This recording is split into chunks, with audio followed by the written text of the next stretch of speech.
Who will show up for the polls for this year's election?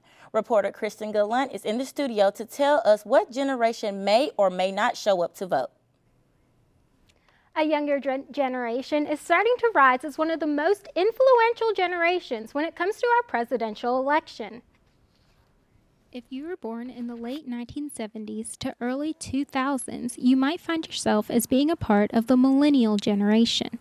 Millennials are the largest living generation and make up 30% of the voting population. But many people say that when it comes to actually voting, millennials seem to be scarce at the voting polls. Maybe they just don't want to take the time and effort to get to the polling places to vote. But I think as they get older and realize it's very important that they'll start voting for the people, especially if something happens they don't like and then the wrong candidate gets in there and they don't like them, they'll be out to vote for their opinion. In the 2012 elections, the voting rates of young adults decreased from the previous 2008 elections, according to the U.S. Census Bureau.